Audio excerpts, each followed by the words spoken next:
이번 시간에는 창세기 12장 말씀을 통해서 아브라함의 언약과 또 언약을 받은 아브라함이 믿음으로 나아가는 과정에 대해서 살펴보고자 합니다. 자, 1절에 보니까 하나님께서 명령하십니다. 그런데 전에 주께서 아브라함에게 이르시되, 지금 현재 아브라함 가족들이 어디에 와 있느냐면 창세기 11장 마지막 부분에서 아브라함의 아버지 데라가 자기 일가족을 데리고 하란 땅에 머물렀습니다. 갈대아 우르에서 나와서 하란 땅에 머물러 있는데 어찌된 일인지 거기에서 더 나아가질 않습니다. 그리고 자기 아버지 데라가 죽은 이후에 아브라함이 하란을 떠나서 가나안 땅으로 들어옵니다. 중요한 단어가 여기 한글로 전에라는 단어입니다. 다른 성경에는 안 나옵니다. 영어 킹제임스 성경에는 이 부분이 하나님께서 아브라함에게 말씀하신 부분이 had said라고 과거 완료로 되어 있습니다. 아브라함이 떠나갔다 할 때는 4절에서 departed 과거로 되어 있는데 하나님께서 말씀하신 것은 과거 완료, 그거보다 훨씬 더 이전을 이야기합니다. 그래서 여기에 나오는 하나님께서 떠나라 하신 이 말씀은 아브라함이 하란에 있을 때 이야기가 아니고 갈대아 우르에 있을 때 하나님께서 주신 말씀입니다.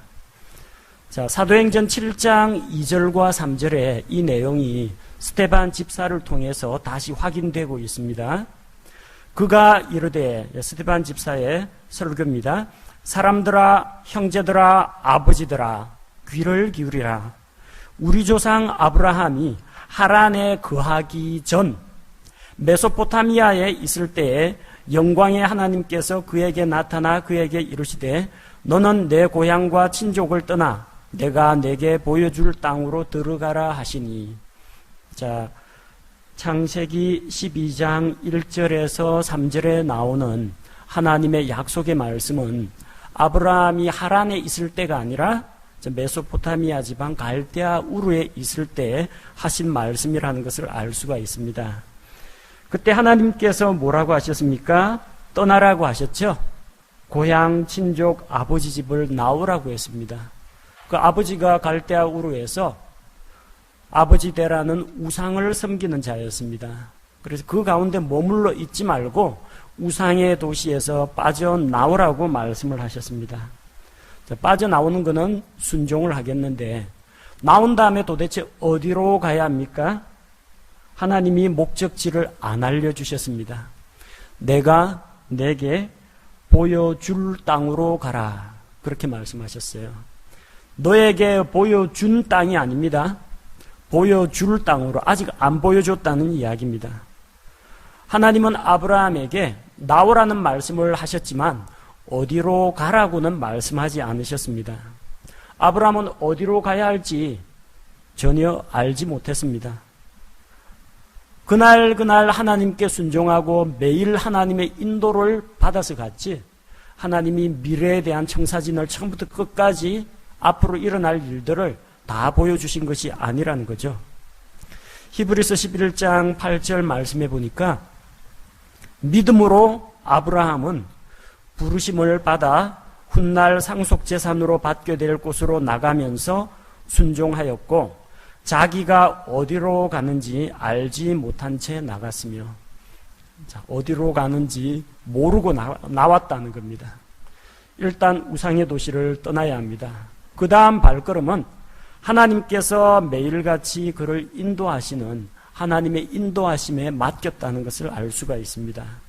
자, 여기에는 반드시 믿음이 필요합니다. 처음부터 끝까지 청사진 다 보여주고 너가 80세에 무슨 일이 일어난다, 90세, 100세에 무슨 일이 일어날 것이다 다 가르쳐주고 거기에 따라서 움직이라고 하신 것이 아니고요. 보여줄 땅으로 하나님께 모든 것을 내어 맡기고 나오라고 했는데 이 과정에서 믿음이 필요하다는 겁니다. 그래서 아브라함은 믿음으로 나아갔습니다. 자, 하나님께서 그에게 약속을 주셨습니다. 2절과 3절에 보니까 7가지 아브라함에게 약속을 주십니다. 첫 번째, 너로부터 큰 민족을 만들고, 아브라함으로부터 큰 민족을 만들었습니다. 전 세계에 흩어져 있는 이스라엘 사람들, 유대인들이 다 아브라함의 씨가 바로 자기 자신이다. 우리 조상 아브라함이여, 이렇게 부릅니다. 뿐만 아니라 첩의 소생인 이스마엘의 후예, 오늘날 이 아랍 민족들 역시 우리 조상 아브라함을 자기의 조상으로 부르고 있습니다. 혈통은 아브라함의 혈통이 아닙니다만 믿음으로 의롭게 된 아브라함을 본받아서 예수 그리스도를 믿는 믿음으로 하나님의 자녀가 된 우리 크리스찬들이 아브라함은 믿음의 조상이라고 부릅니다. 상당히 큰 민족이죠. 자, 두 번째, 내게 복을 주어, 하나님께서 그에게 복을 주겠다고 약속하셨습니다. 이 복은 구체적으로 그 뒤에 이삭을 통해서, 야곱을 통해서, 또 유다 지파를 통해서 점진적으로 실현이 됩니다. 하나님께서 아브라함의 후손들에 대해서 복을 주셨습니다. 또 그의 이름을 크게 하겠다. 그에게 위대한 이름을 주겠다고 했습니다. 그는 하나님의 친구라고 불렸습니다. 사람이, 하나님의 창조물인 사람이 하나님의 친구라고 불립니다. 역대기하 20장 7절 말씀이나 이사야 41장 8절, 야고보서 2장 23절에서 하나님께서 아브라함을 친구라고 불렀습니다. 창조주 하나님이 친구라는 거, 이 얼마나 놀라운 특권이고 얼마나 영광스러운 칭호인지 모릅니다. 네 번째는 내가 복이 되리라 말씀하셨습니다. 개역성경에는 너는 복의 근원이 될 것이다 라고 했는데 복의 근원이 아닙니다. 복입니다. 우리 찬송가에 나온 복의 근원 강림하사, 복의 근원은 하나님 아버지이지 아브라함은 복의 근원이 아닙니다. 아브라함은 복의 통로입니다. 하나님께서 이 세상에 주시는 복의 통로가 될 뿐이지 아브라함 자신이 복의 근원은 아닙니다. 아브라함 자체가 복이란 이야기예요. 이 세상에 하나님께서 인류를 구원하기 위해서 여자의 씨로 오시는 메시아를 주겠다고 약속을 했습니다. 그런데 그 메시아가 누구를 통해서 옵니까? 믿음의 사람 아브라함을 통해서 옵니다. 이 세상에 아브라함이 존재한다는 그 자체, 아브라함이라는 믿음의 사람이 있다는 그 자체가 세상에 내려주신 하나님의 복이라는 겁니다. 다섯 번째, 너를 축복하는 자들에게는 내가 복을 주겠다 하셨습니다. 아브라함과 그의 씨를 선대하면 복을 받습니다. 그래서 우리 크리스찬들은 유대인들과 원수나 적이 아닙니다. 똑같이 아브라함의 후손이요 아브라함의 믿음을 쫓아가는 사람으로서 하나님의 백성인 이스라엘을 보호하고 도와주어야 합니다. 그리고 여섯 번째로 너를 저주하는 자에게는 저주를 내릴 것이라고 했습니다. 누구든지 아브라함을 저주하면 하나님께서 그 저주한 그 사람을 하나님께서 저주하신다는 겁니다. 자, 이런데 누가 감히 아브라함과 아브라함의 후손을 대적할 수가 있겠습니까? 하나님이 이렇게 다 아브라함에 대해서 보호를 해주시는 겁니다. 한 가지 신기한 일은 너를 축복하는 자들에게는 복수형으로 되어 있고요. 너를 저주하는 자에게는 단수형으로 되어 있습니다. 그렇다고 해서 아브라함을 저주하는 사람은 한 사람밖에 없다, 그런 의미는 아닙니다. 아브라함을 저주하는 사람보다 아브라함을 축복하는 사람들이 훨씬 더 많다는 것을 보여주고 있습니다. 일곱 번째, 내 안에서 땅의 모든 가족들이 아브라함의 안에서 복을 받는다고 했습니다. 자, 아브라함 안에 뭐가 있어요? 아직 태어나진 않았지만 아브라함의 몸 안에 유다가 들어가 있습니다. 아브라함의 몸 안에 또 다윗 왕이 들어가 있습니다. 아브라함의 몸 안에 누가 들어가 있습니까? 아브라함의 계보를 통해서 예수 그리스도께서 이 세상에 오시는 바로 그 통로가 예비가 된다는 것입니다. 그래서 하나님께서는 이 아브라함 한 사람을 통해서 아브라함의 씨 여럿을 가리켜서 씨들이라고 하지 않으시고 오직 하나를 가리켜서 씨라고 하셨는데 이것은 바로 예수 그리스도를 가리킵니다. 땅의 모든 가족들에게 복을 준다고 했습니다. 복이 무엇입니까? 아픈 사람은 병 낫는 게 복입니다. 그리고 군대 입대해 있는 사람은 몸 건강히 아무 사고 안 만나고 무사히 전역하는 게 복입니다. 입시를 앞둔 학생들은 시험에 합격하는 것이 복입니다. 가난하고 경제적으로 어려운 사람한테는 돈 많이 버는 것이 그에게는 복이 됩니다. 그러나 모든 사람들에게 공통적으로 적용되는 복이 있습니다. 사람들의 근본 문제가 무엇입니까? 죄로 인해서 죽을 수밖에 없는 존재요. 하나님의 심판과 형벌이 앞에 기다리고 있는 그런 존재입니다.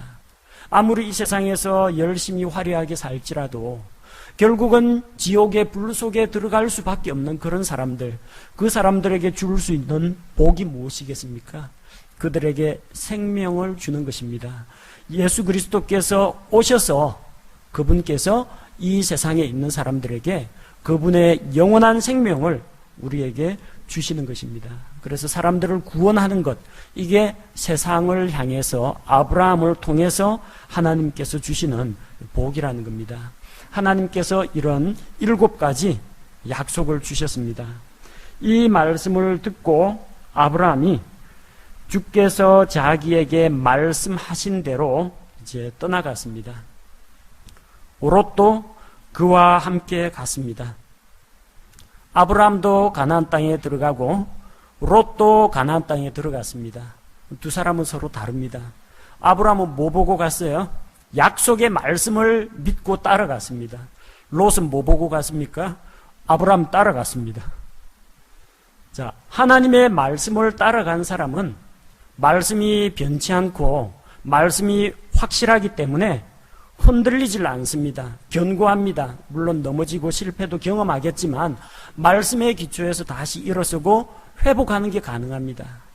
그러나 사람을 따라가는 사람은 나중에 결국 망합니다. 아브라함 따라갔잖아요. 하지만 나중에 아브라함하고 다툼이 생겨가 아브라함을 떠납니다. 롯은 아브라함을 떠납니다. 떠나서 소돔 고모라 땅으로 갑니다. 그가 만약 하나님의 약속을 붙잡고 갔더라면 하나님께서 주시는 약속의 땅, 이 가나안 땅에 불편하더라도 같이 머물렀을 겁니다. 그러나 그는 함께 약속을 나눠 받은 자가 아니요, 아브라함 보고 삼촌 보고 따라간 겁니다. 한국 기독교 가운데에서도 이런 문제점이 일어납니다. 성도들이 누구를 따라가야 합니까? 예수 그리스도를 따라가야 합니다. 하나님의 말씀을 따라가야 됩니다. 근데 교회 규모가 커지고 이러면은 이 목회자들이 이게 그냥 영웅이 됩니다. 슈퍼스타가 되어가지고 모든 교인들이 자기의 영향력 하에 있기를 원합니다. 그래서 나만 믿고 따라오라고 강조하고 많은 사람들도 자기 교회 목사님이 훌륭한 분이다, 위대한 분이다 라고 생각하고 아, 이분만 따라가면 되겠구나 해서 목회자를 따라가는 경우가 있습니다. 그 목회자가 바르게 행할 때는 당연히 따라가야죠. 그런데 목회자가 잘못을 저지르거나 성경 말씀대로 살지 않거나 거짓 말씀을 가르치는데도 그냥 사람만 따라가는 사람은 아무런 분별력이 없습니다. 자, 그러다 보니까 그게 결국 하나님을 섬기는 것이 아니라 인간을 섬기는 인간의 종교가 되어버린다는 겁니다. 항상 우리는 약속의 말씀을 따라가야 됩니다. 앞에 있는 목사 따라오지 마십시오. 목사도 넘어지고 실수하고 잘못할 수가 있습니다. 아브라함도 좋은 사람이지만 롯하고 갈등이 일어나기도 하고 아브라함도 거짓말하기도 하고 가지 말아야 하는 이집트에 내려가기도 하고 처벌 취하기도 하고 실수 연발입니다. 이런 아브라함 따라가면 안 됩니다. 하나님께서 주신 약속의 말씀을 따라가야 합니다. 자, 아브라함이 하란을 떠날 때 그의 나이가 75세였다고 기록하고 있습니다. 자, 아브라함은 이제 자기 아내 사라의 조카 롯, 하란에서 모은 소유와 거기서 얻은 혼들, 곧 사람들을 데리고 가나안 땅으로 들어갔습니다. 하나님께서 아브라함에게 약속하신 땅이 무엇인지 어디인지 알 수가 없었지만 그는 마침내 하나님께서 원하시던 그 가나안 땅에 들어갔습니다. 이때까지는 이게 약속의 땅인 것을 모릅니다.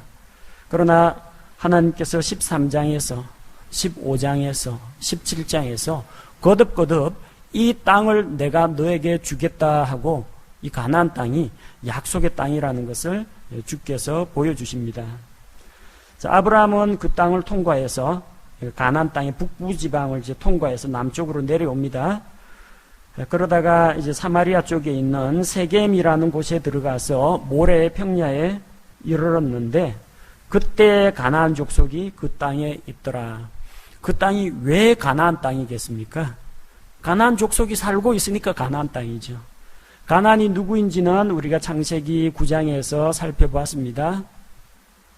창세기에 우리 셈과 함과 야벳이 있는데, 자, 함의 아들 가운데 가나안이 있습니다. 그리고 이 가나안에 대해서는 창세기 9장 25절에 주께서 가나안에 대해서 저주하셨습니다. 그 저주받은 가나안 족속이 그 땅에 살고 있었다는 겁니다. 그 가나안 족속에 대한 저주는 이 당시에는 집행이 되지 않습니다. 나중에 이스라엘이 이집트에 내려갔다가 가나안 족속, 아모리 족속의 죄가 그 땅에 만연하게 되었을 때 하나님께서 이스라엘 백성을 사용해서 가나안 족속에 대해서 심판을 집행하십니다. 자, 그 가나안 땅에서 아브라함은 아무런 유업도 갖지 못하고 그냥 나그네 생활을 하게 됩니다. 자, 7절에서 주께서 아브라함에게 나타나 이르시되 내가 이 땅을 내 씨에게 주리라. 이 땅을 그의 후손에게 주겠다고 약속하셨습니다. 내 씨에게 준다라고 했는데 현재 75세의 아브라함에게는 씨가 없었습니다. 뭐 아들이고 딸이고 아무도 없었어요. 그냥 그렇게 아브라함과 사레가 자식도 없이 지내고 있는데 내 씨에게, 하나님께는 과거, 현재, 미래 구분이 없습니다. 없는 씨를 지금 하나님께서 있는 것처럼 부르고 계십니다.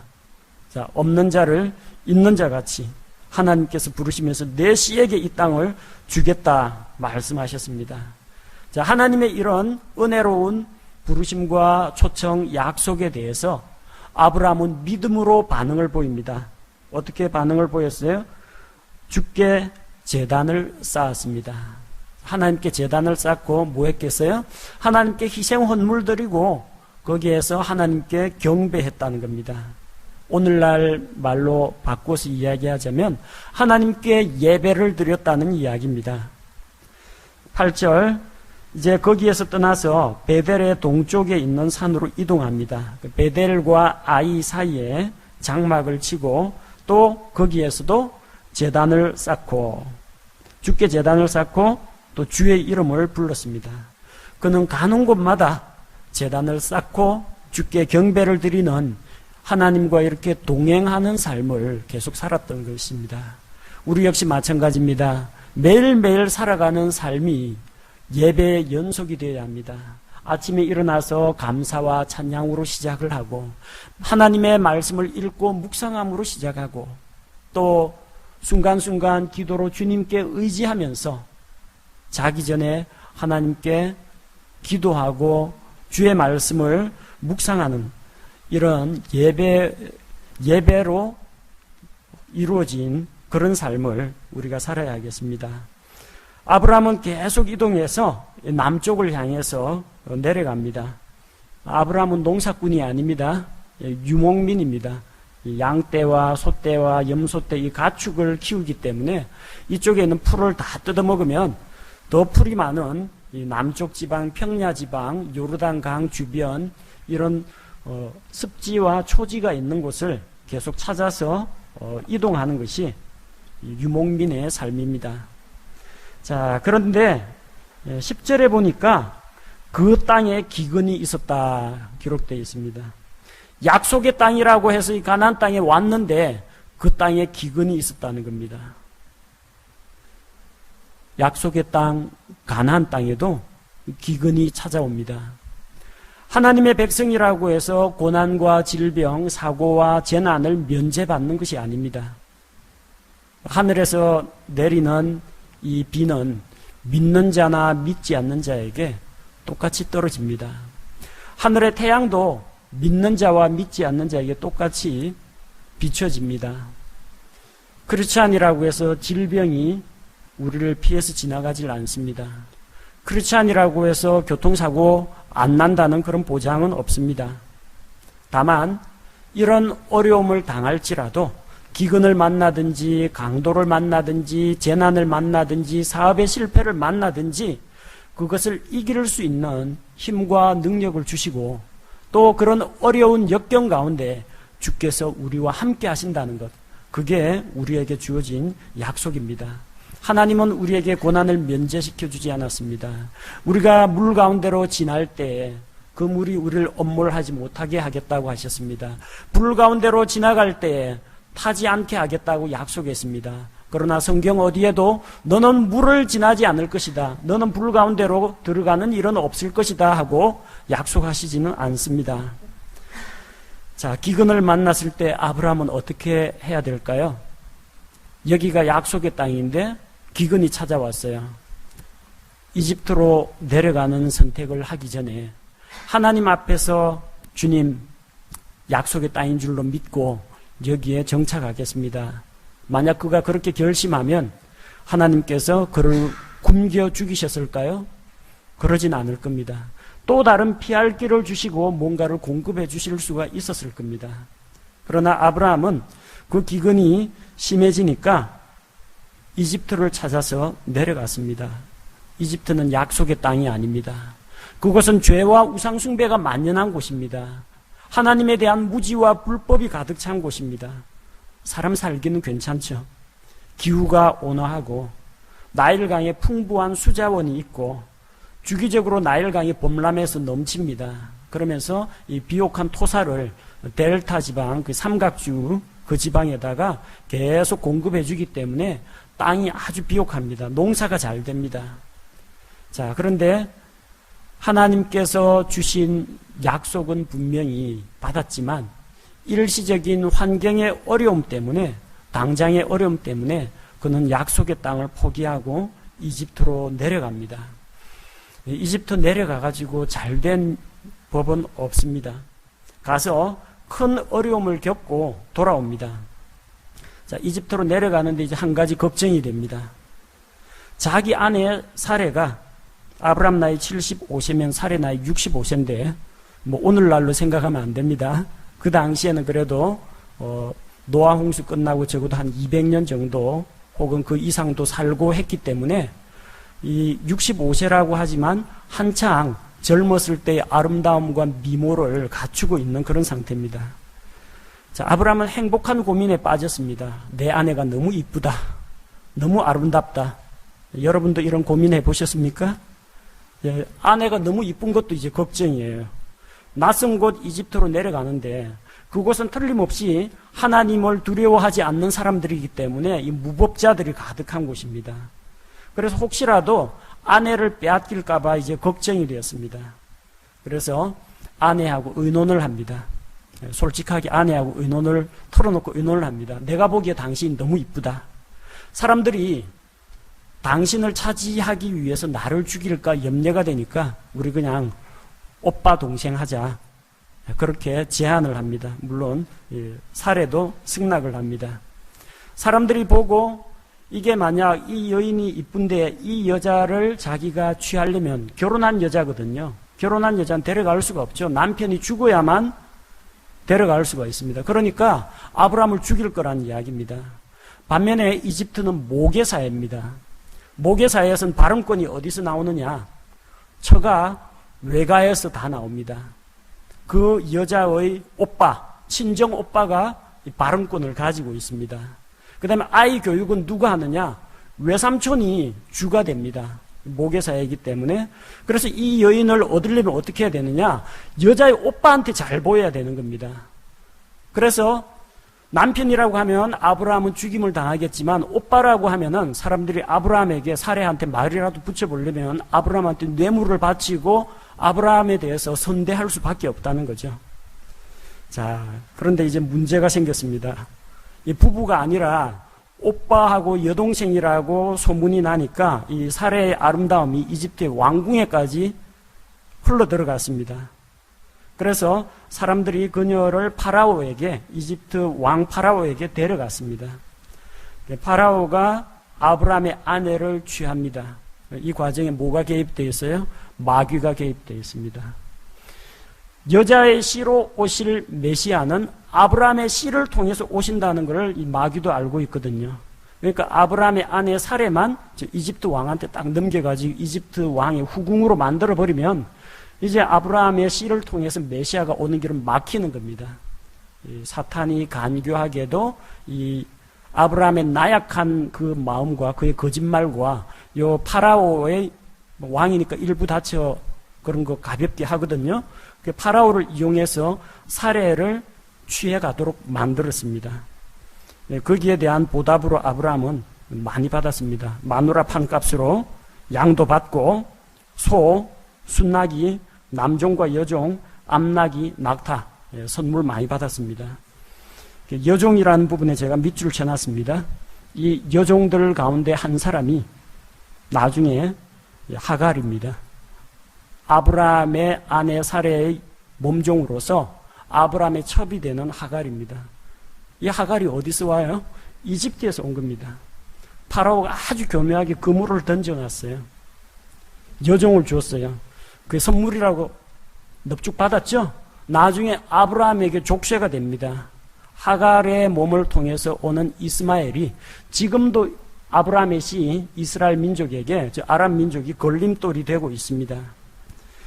자, 하갈은 사레를 데려간 것에 대한 보상으로 선물로 주었는데 사실 이게 함정이라는 겁니다. 자, 왕궁에 간 사레는 어떻게 되었습니까? 17절 보니까 주께서 사레의 문제 때문에 파라오와 그의 집에 재앙을 내리셨습니다. 무슨 재앙인지는 정확하게 기록은 안 나옵니다. 그리고 자기에게 이런 재앙이 닥치니까 뭔가 좀 이상하다고 생각했는지 파라오가 아브라함을 불러가지고 도대체 나한테 무슨 짓을 한 거냐 따지고 묻습니다. 나는 여동생인 줄 알고 데려왔다. 절대 나는 남의 유부녀 건드리는 그런 왕이 아니다. 너가 여동생이라고 해서 데리고 왔는데 어찌 된 거냐. 그리고 19절 말씀에 자, 파라오로부터 아브라함이 책망을 듣습니다. 아브라함이 거짓말한 것에 대해서 불신자인 파라오로부터 너가 왜 이렇게 했느냐? 어찌 아내라고 나한테 알려주지 않았느냐? 야단을 듣습니다. 19절 내가 어찌하여 그녀는 내 누이라 하였느냐? 내가 그녀를 취해 내 아내로 삼을 뻔하였도다. 하마터면 아내로 삼을 뻔하였다는 겁니다. 그러면은 사레는 파라오의 아내가 되었습니까? 안 되었습니까? 안 되었습니다. 자, 우리 옛날 중학교 시절로 돌아가서 영어 공부. 자, might, have, 과거 분사. 하마터면 뭐뭐 할 뻔하다. 안 했다는 겁니다. should have, 과거 분사. 뭐뭐 했어야 했는데. could 플러스 have 플러스 과거 분사. 할 수 있었는데 안 했다는 이야기예요. 자, might have 과거 분사로 되어 있어요. might have taken. 하마터면 내가 아내로 삼을 뻔하였다. 아내로 안 삼았다는 이야기입니다. 왜 아내로 못 삼았어요? 하나님께서 파라오와 그 집에 재앙을 내렸다고 했죠. 아마도 파라오의 몸에 어떤 질병, 신체적인 그 사례를 취할 수 없는 어떤 중대한 몸의 장애나 질병이 찾아온 것으로 보입니다. 그래서 그녀를 아내로 취하지를 못했습니다. 개역 성경에는 사레가 파라오의 아내가 되었다고 이야기합니다. 내가 어찌 그를 내 누이라 하여 나로 그를 취하여 아내를 삼게 하였느냐. 개역 성경에 의하면은 사레는 벌써 파라오에 의해서 몸을 더럽힌 게 되어버립니다. 자, 그래서 성경 번역이 그만큼 중요하다는 겁니다. 계획을 따르자면 하나님이 지켜주지 못해서 사레는 이미 파라오의 아내가 된 것이라고 되어 있지만 우리 킹제임스 성경에 보니까 하마터면 파라오가 이런 무서운 죄를 저지를 뻔하였다라고 하면서 파라오도 자, 이게 도대체 어찌 된 거냐, 왜 나를 위기에 빠뜨렸느냐 하면서 아브라함에게 이의를 제기합니다. 자, 그래서 이제 내 아내를 데리고 가라, 그렇게 이야기합니다. 19절에 이제 내 아내를 보고 그녀를 데리고 내 길로 가라 하죠. 여기 오빠 여동생 이야기 안 나옵니다. 파라오가 이제 실체를 깨달았죠. 내 아내를 데리고 가라고 합니다. 그리고 파라오가 자기 부하들, 백성들에게 이야기해서 그들이 아브라함과 아브라함의 아내와 그의 모든 소유를 고이 보내줍니다. 어떤 보복이나 안갚음을 하지 않고 곱게 내보내주는 겁니다. 예, 아브라함은 가지 말아야 할 곳에, 잊지 말아야 할 곳에 갔고, 또 하나님의 사람으로서 이 무법자들, 불법을 행하는 자들을 두려워한 나머지 하나님의 보호를 의탁하지 않고 거짓말을 하는 바람에 이집트에서 한 차례 실패를 겪고 다시 가나안 땅으로 돌아옵니다. 창세기 12장에는 하나님의 약속의 말씀을 믿음으로 믿음의 첫 발걸음을 내디딘 아브라함에 대해서 소개하고 있습니다. 믿음은 보이지 않는 것들의 실체요, 또 증거라고 했습니다. 아직 보이지도 않는 그 땅을 향해서 아브라함은 나아갔습니다. 아직 자식이 없음에도 불구하고 내 씨에게 이 땅을 주겠다라는 하나님의 약속의 말씀을 믿음으로 받아들였습니다. 자, 이런 믿음이 우리에게 필요합니다. 예수 그리스도를 우리가 보지 못했으나 그분을 믿고 의지하고 그분을 사랑하고 있습니다. 천국을 눈으로 볼 수 없지만 우리는 하늘을 바라보며 미래에 대한 소망을 품고 살아갑니다. 이것이 바로 믿음에서 출발하는 것입니다. 아브라함처럼 하나님의 약속의 말씀을 따라가면 안전합니다. 사람을 신뢰하고 사람을 추종하는 자는 그 자기가 따르는 사람이 넘어질 때 함께 넘어질 수밖에 없습니다. 우리는 변치 않는 진리의 말씀을 따라가는 사람이 되어야 되겠습니다. 약속의 땅에 기근이 찾아옵니다. 마찬가지로 그리스도인의 삶 가운데에서도 불행이나 재난이 찾아올 때가 있습니다. 그럴 때는 도움을 구하러 이집트로 내려가면 안 됩니다. 도움을 구하러 이집트로 내려가는 자들에게는 화가 있을 것이라고 했습니다. 그들은 말을 의뢰하며 마병의 강함을 의지하고 만군의 주 하나님을 의지하지 않는다라고 하나님께서 말씀하십니다. 이집트로 내려갈 것이 아니라 처음 그 약속을 우리에게 주신 하나님을 신뢰하고 하나님에게 나아가야 합니다. 아브라함은 겁에 질렸습니다. 사람들이 자기 아내를 빼앗아갈까봐, 또 아내 때문에 자기를 죽일까봐 걱정이 되었습니다. 전혀 그런 일은 일어나지도 않았지만 미리 지레 겁을 먹고 거짓말을 했습니다. 왜요? 사람을 두려워했기 때문입니다. 하나님께서 지켜주신다, 하나님이 보호하신다는 것을 믿지 않았기 때문입니다. 잠언 29장 25절에서 사람을 두려워하면 올무에 걸리려니와 누구든지 주를 신뢰하는 자는 안전하리라. 이 말씀을 우리는 믿습니다. 환경을 두려워하지 마십시오. 사람을 두려워하지 마십시오. 오직 주 하나님을 신뢰할 때 이 모든 올무와 함정에서 유혹과 죄의 속박에서 벗어날 수가 있습니다. 창세기 12장을 통해서 아브라함과 같은 믿음의 사람이 되시기 바랍니다. 제가 기도하겠습니다.